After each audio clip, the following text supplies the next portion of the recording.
दोस्तों नमस्कार, मैं रम्मू सिंह।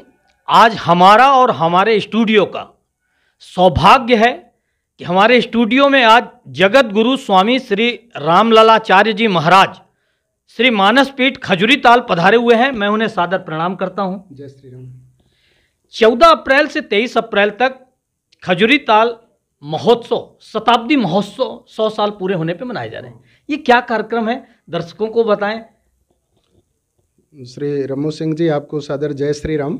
मैं मानसपीठ खजुरी ताल से जगत गुरु रामललाचार्य श्री मानसपीठ खजुरी ताल में शताब्दी महोत्सव खजुरी ताल स्थापना दिवस यानी 100 वर्ष पूर्ण होने पर हम शताब्दी महोत्सव मना रहे हैं, जिसमें कि श्री राम कथा, श्री राम महायज्ञ एवं सांस्कृतिक कार्यक्रम का आयोजन है, जिसमें कि परम पूज्य स्वामी जगत गुरु श्री राम भद्राचार्य जी महाराज पद्म विभूषण तुलसी पीठ से उनके द्वारा 14 अप्रैल से 22 अप्रैल तक श्री राम कथा एवं 23 अप्रैल को व्रतबंध संस्कार एवं भंडारे का आयोजन है। यह भी बताया गया कि इसमें बहुत सारे संत आने वाले हैं। हाँ जी, पूरे देश से साधु संत पधार रहे हैं, जिनके पास में हम स्वयं जाते हैं और वो हमारे से संबंध रखते हैं। ऐसे देश के कई क्षेत्रों से संत पधार रहे हैं, चाहे श्रीधाम वृंदावन हो, अयोध्या धाम हो, चित्रकूट हो, ऋषिकोश हो, हरिद्वार हो, वहाँ के बड़े बड़े सभी संत जो है लगभग आ रहे हैं। परम पूज्य स्वामी श्री गुरुशरणानंद जी महाराज एवं अयोध्या से कई राष्ट्रीय जगत गुरु श्री राघवाचार्य जी महाराज एवं डॉक्टर श्री रामविलास दास वेदांती जी महाराज, श्री राजकुमार दास जी महाराज एवं श्री धर्मदास जी महाराज, अनेक संत पधार रहे हैं। पूरे देश से ही साधु संत आ रहे हैं। चलिए, बहुत सौभाग्य की बात है सतना के लोगों के लिए या विंध्य के लोगों के लिए। बहुत सारे संत अगर इस धरती पे आ रहे हैं। हाँ, ये सौभाग्य सभी के लिए सौभाग्य है जी। कुछ आपकी इजाज़त हो तो मेरे कुछ धार्मिक या कुछ अन्य प्रश्न थे, मैं पूछूं। बिल्कुल, पूछिए। आज धर्म के नाम पर रोज नए विवाद, नए बवाल बयान देकर खड़े किए जा रहे हैं। अभी नया एक बयान साईं बाबा को लेकर है, उनको लेके हम लोग नए विवाद खड़ा कर रहे हैं। इससे धर्म कमजोर होगा या हम धर्म को मजबूत कर रहे हैं? देखिए, धर्म पे तो पहली बात विवाद होता ही नहीं है। जो धर्म पे विवाद कर रहे हैं, मैं उनके लिए तो केवल एक ही बात कहूँगा कि वह धर्म के बारे में जानते ही नहीं हैं। और अगर वो विवाद भी कर रहे हैं तो इससे हमारा धर्म नहीं कमज़ोर होता, धर्म में चलने वाले लोग कमज़ोर होते हैं। तो धर्म के चलने वाले लोगों को पे विवाद करना, उन पे आघात करना, ये गलत है, जिससे कि हमारी संस्कृति यानी जो अनावर्त रूप से चली आ रही है, सनातन धर्म हमारा जो चला आ रहा है, उस पे चलने वाले लोगों पे कुठाराघात करने से हम स्वयं में दुखी होंगे और पूरे देश के लोग दुखी होंगे। ये बिल्कुल भी उचित नहीं है।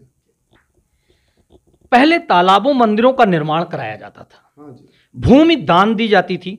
आज मंदिरों तालाबों की जमीनें हड़पी जा रही हैं, बेची जा रही हैं। इनके क्या असर होंगे? देखिए, इनको तो जीवित ही नर्क है।